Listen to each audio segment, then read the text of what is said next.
Well, hey everybody, Mike Griffith here along with my buddy Edgar Thompson from the Orlando Sentinel. He's been a Gator beat writer 13 years, knows all about Florida. And Edgar, I just got to ask you, have you ever seen a Florida opening game like that? That was a sloppy one, man.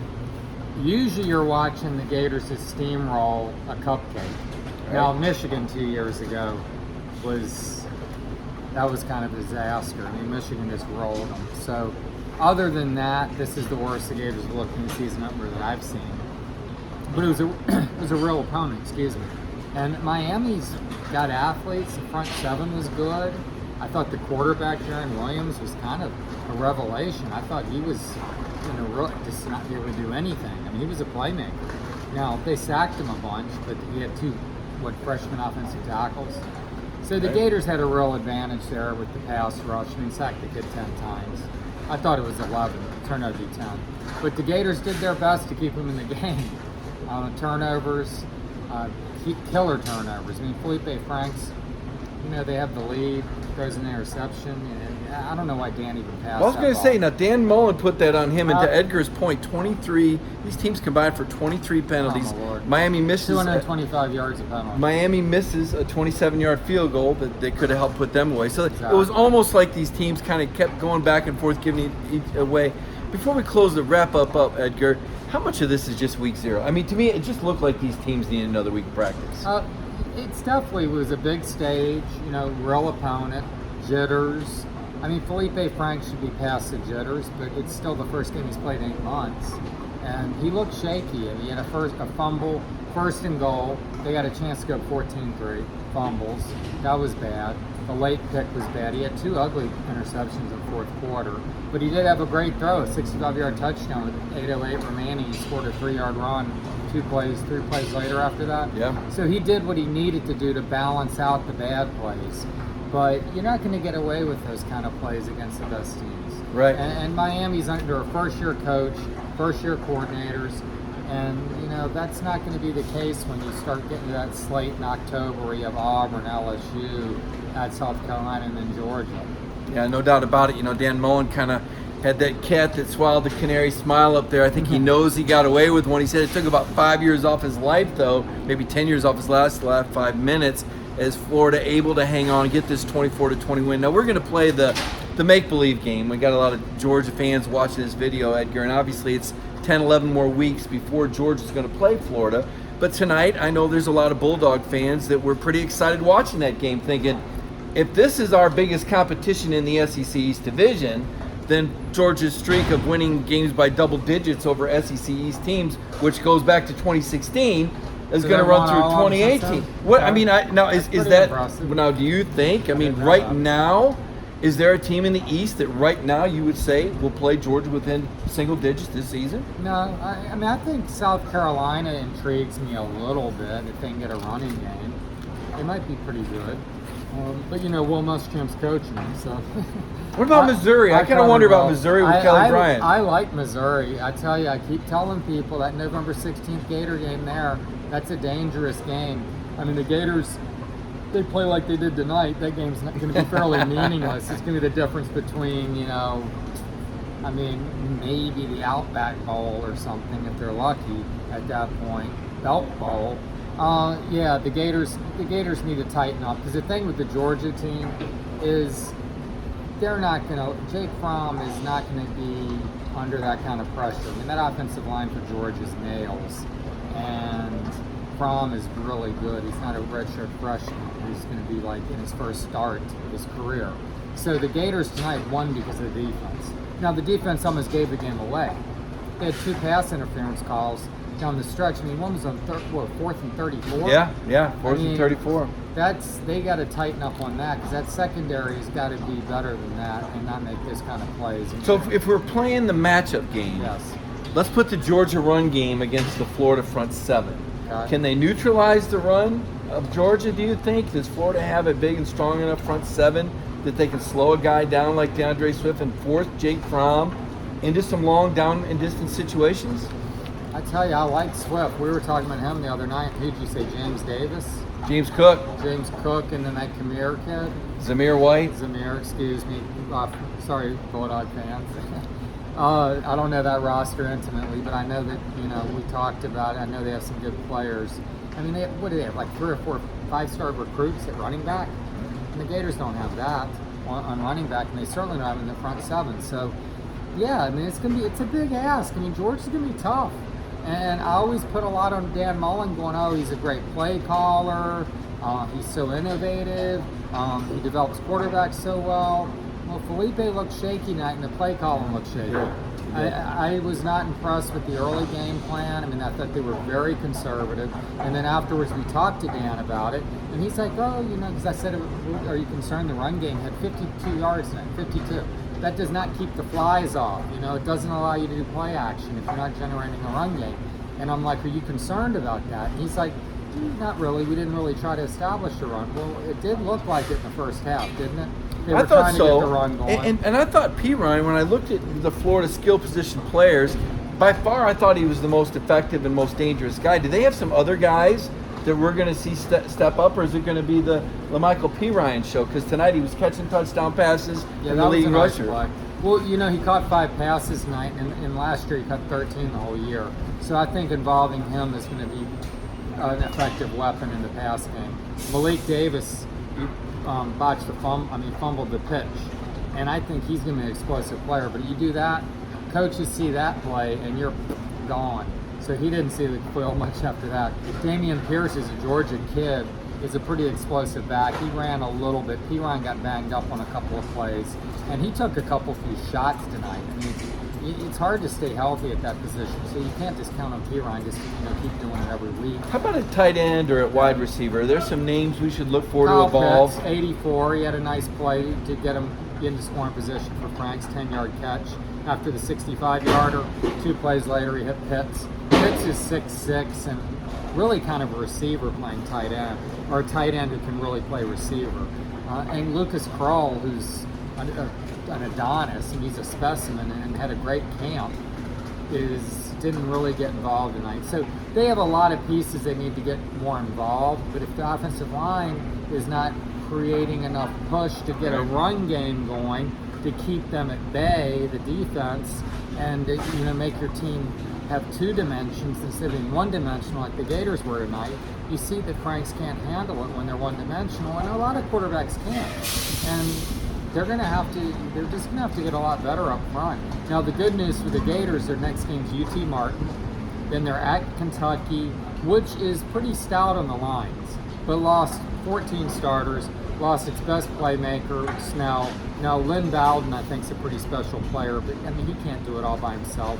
And their defense lost its entire secondary. So I think that Florida should win that game pretty comfortably, I would think. And then it comes back and has Tennessee. Now, Tennessee's improved, and I think that they will probably give Florida a game in the Swamp on the 21st.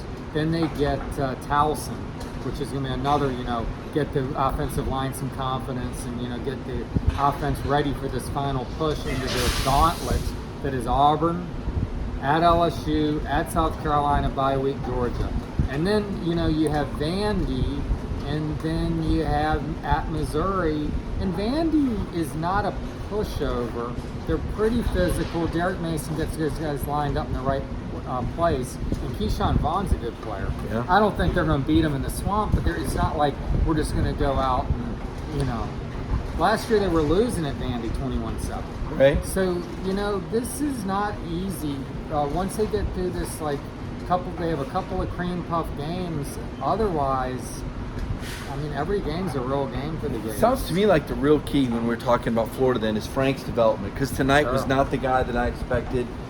Dan Mullen is known for his. I was expecting that. Well, he tried to put a good spin on it and say, he made a lot of mistakes, but he just kept coming right back, and it's my fault because I put the ball in his hands, and said we're going to keep doing that. I mean, they're all in. I mean, Florida's not going to change the game plan. I mean, this is how Dan Mullen wants to play football. He needs to find out if Franks can be the quarterback that he needs to be to play that style of football. One more matchup question for you, Edgar, as I look down the line at Georgia. Georgia lost a lot of receivers. They lost their top 4 pass catchers from a year ago, their top 4 receivers, and their top tight end. And there's some questions. Holloman's good though, right? He's gone. He's transferred to Florida International. He got suspended. Lord. So the leading returning receiver has 9 catches. It's Tyler Simmons. Now they do have Lawrence Cager, who's a graduate transfer that led Miami in catches last year. But for the most part, they're looking at an incoming freshman by the name of George Pickens. They got another one named Dominic Blaylock. And Demetrius Robertson was a transfer from Cal last year that we all thought would have more of an impact. Robinson is going to be good. Got a lot of speed in the slot. How good is the Florida secondary? Can they check these guys one-on-one and enable Florida to load the box against the run, do you think? Well, that's one thing, too. I mean, there was so much that went wrong tonight. I'm forgetting some of it. No, really. It really wasn't the kind of... I mean, I was expecting Florida to come out and put on kind of a show. Now, I thought it was going to be a sloppy game at times, but this was a really sloppy game. It was. And then at the end was just like, it was a comedy of errors. It was like, okay, does anyone want to win the game? But the secondary was in tight. I mean, well, no, here's what I'm saying. So the secondary, the safeties I thought were terrible tonight.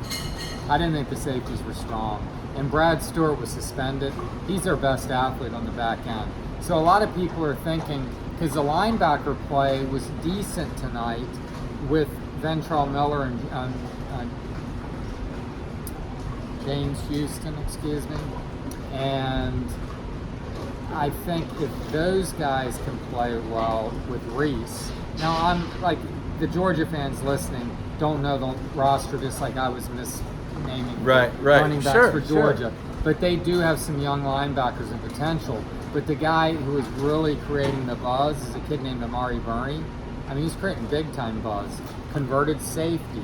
Now, he can play the star position, which is like a nickel.